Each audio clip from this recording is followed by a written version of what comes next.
n'est pas mort de faim dans son famille. Frères et sœurs, ce matin, je vous pose cette question. Ton problème à quel niveau? C'est comme la veuve et vous attendez la mort ou bien vous êtes à quel niveau? S'il s'avère que ton problème est comme pour cette veuve que tu attends la mort, pour un homme, vous allez dire qu'il n'y a pas de solution. Mais pour Dieu, il y a un remède pour cela. Dieu a la solution à toutes les choses. C'est l'homme qui n'a pas la solution.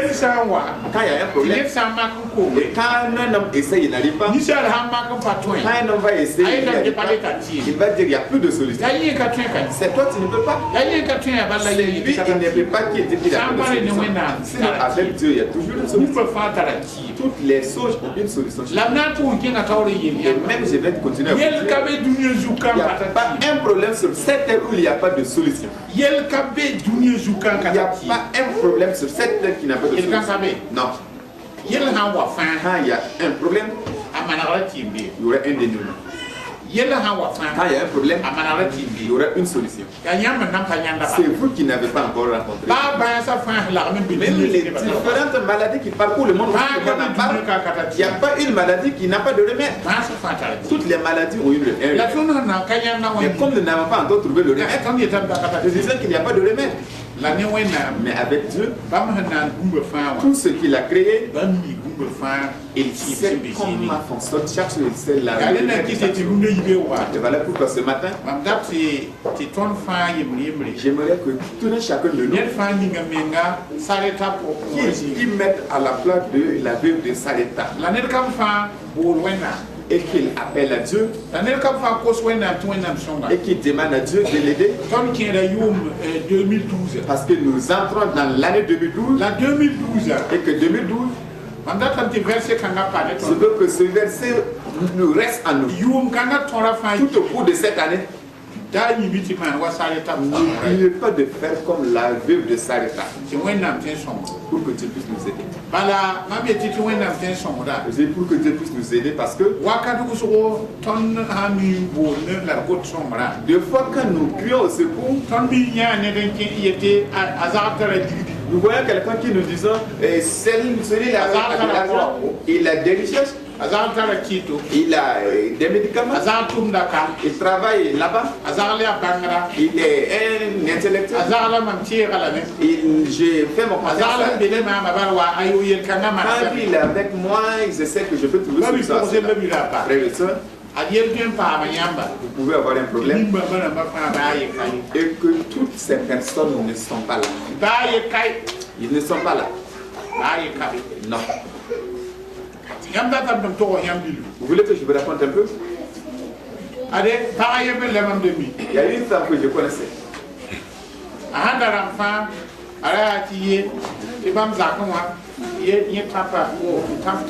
chaque fois, il disait, dans ma famille, mes frères ont l'argent. Mes frères sont riches. À chaque fois, elle dit, mes frères sont riches. Il y a un de ses frères qui est un pilote. Il y a un autre. Il était un grand directeur d'une grande société. Là où elle va partir, tout on peut trouver solution pour elle. Entre-temps, elle jurait de tous ses moyens. Le pilote s'est envolé avec un avion. Et malheureusement, il y a eu un accident d'avion et puis il est mort dans l'avion. C'est lui qui pilotait même. C'est parce qu'il y a eu... Il ne voyait pas et puis ils ont buté une montagne. Et le pilote n'est plus là. Et celui qui était riche, quelques jours après, on l'a licencié aussi de son travail.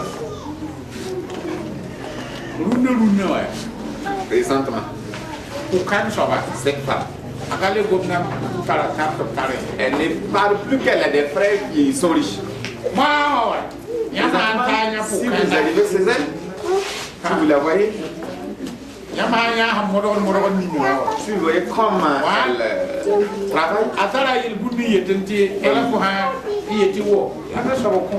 si tu lui dis qui t'a donné c'est ceci, elle va te dire que c'est quand je me suis levé que j'ai eu. Ah ben, j'ai pas dormi pour avoir ça.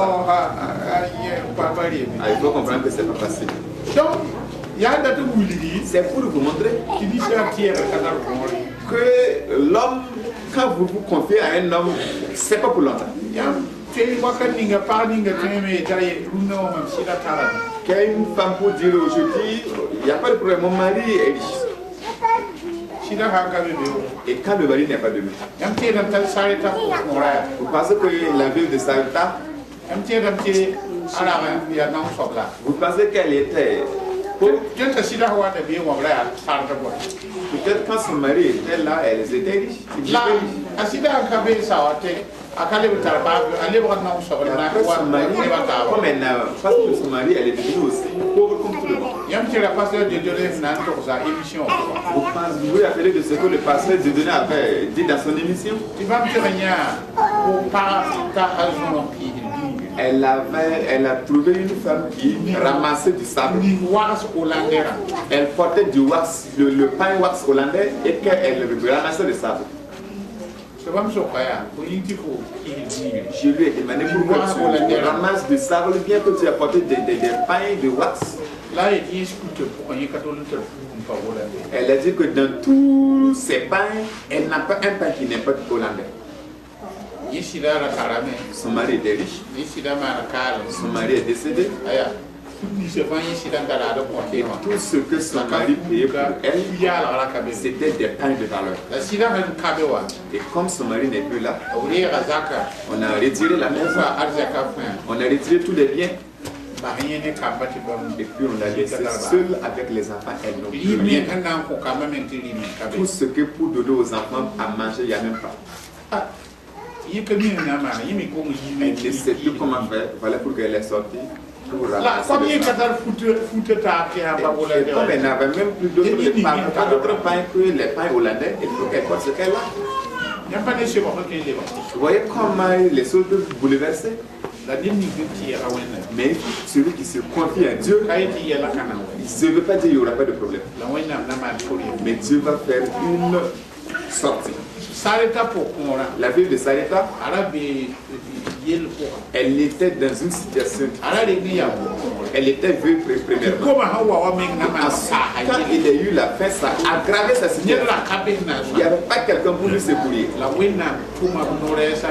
Mais Dieu a envoyé son prophète. Vous voyez que dans la ville de Sarita, il n'y avait pas beaucoup de veuves. Vous voyez que dans toute l'Israël, il n'y avait pas beaucoup de veuves. Pour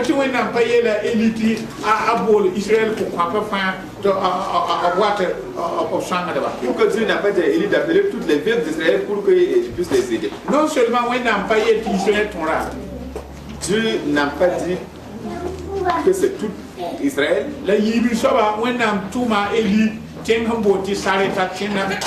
Et ensuite Dieu a envoyé Élie dans la ville de Sarita seulement. Et dans Sarita même,